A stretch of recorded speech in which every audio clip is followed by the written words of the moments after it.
গরুর মাংস খেতে পছন্দ করে না এমন মানুষ পৃথিবীতে খুঁজে পাওয়া খুবই কঠিন। আর তার সাথে যদি থাকে সাদা পোলাও, পটল ভাজি, পাবদা মাছ ভুনা, তাহলে তো আর কোনো কথাই নাই। আসসালামু আলাইকুম এভরিওয়ান, নতুন একটি ভ্লগে সবাইকে আমন্ত্রণ জানাচ্ছি। শর্টকাট সকালের নাস্তা নুডলস করেছিলাম, তারপরেই রান্নাবান্না শুরু করে দিয়েছি। বাসায় গেস্ট আসলে সেদিন একটু তাড়াতাড়ি করেই রান্নাবান্না শুরু করতে হয়, যেহেতু আইটেম একটু বেশি করা হয়।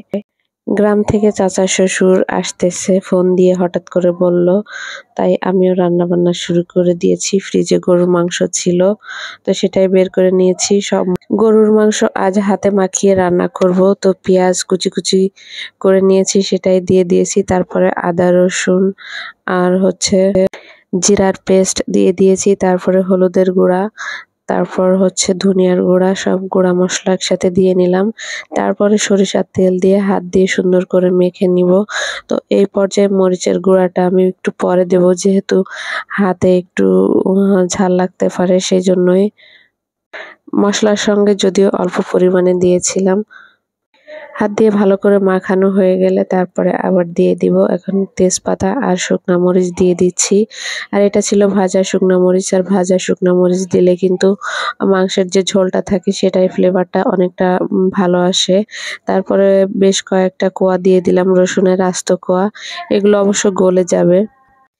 পানি না দিয়েই ঢাকনা দিয়ে ঢেকে রেখেছিলাম, তো এখন ঢাকনাটা খুলে একটু নেড়েচেড়ে দিচ্ছি। আর এই গরুর মাংস থেকে কিন্তু অনেকটা পানি বের হয়। তারপরে আমি আরেকটা চুলায় গরম পানি দিয়ে দিয়েছিলাম, সেই গরম পানিটাই দিয়ে দিলাম। আর গরুর মাংস যেহেতু চুলাতে রান্না করতে একটু বেশ সময় লাগে, তো গরম পানি করে দিলে কিন্তু সিদ্ধটা একটু তাড়াতাড়ি হয়ে যায়।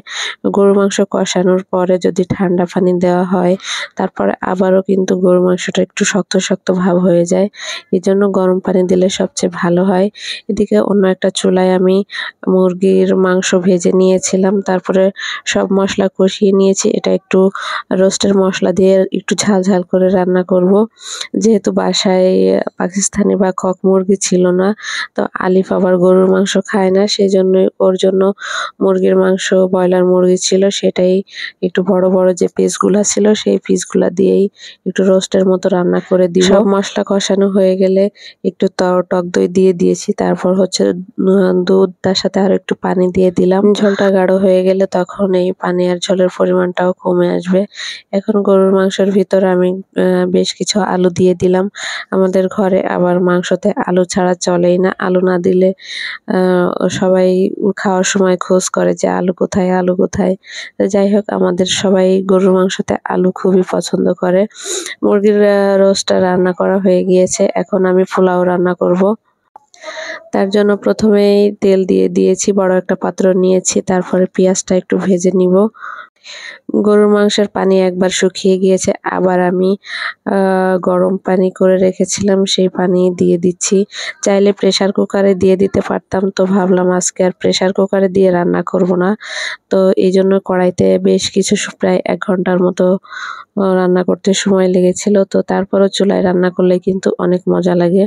প্রেসার কুকারে দিলে যদিও তাড়াতাড়ি সিদ্ধ হয়ে যায়, কিন্তু মাংসের স্বাদটা আর সেরকম থাকে না। এই জন্যই ভাবলাম যে যত দেরি হোক না কেন চুলায় রান্না করি। আর ঢাকনা দিয়ে ঢেকে দিইনি এই কারণেই, যাতে তেলটা উঠে না আসে।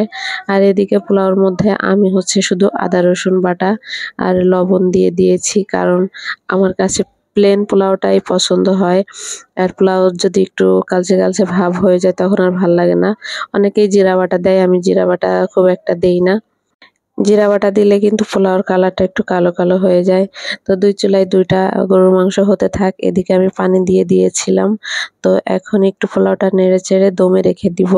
একটু সিদ্ধ হতে বাকি আছে যেহেতু। এখন আমি একটু লবণটা চেক করে নিচ্ছি যে লবণ হয়েছে কিনা। হয়ে গেলে তারপর ঢাকনা দিয়ে ঢেকে রাখবো আর হালকা জালে রেখে দিব। এদিকে গরুর মাংস প্রায় হয়ে গিয়েছে। আমি এখন শুকনা মরিচ আর জিরা একটু ভেজে নিচ্ছি। এটাই গরুর মাংসর উপরে ছড়িয়ে দিব, একটা ভাজা ভাজা ঘ্রাণ আসবে। পোলাওটা প্রায় রেডি হয়ে গিয়েছে, গরুর মাংসটাও হয়ে গিয়েছে। তো আমার আজকের ভিডিও এখানেই শেষ করছি। সবাইকে আল্লাহ হাফেজ।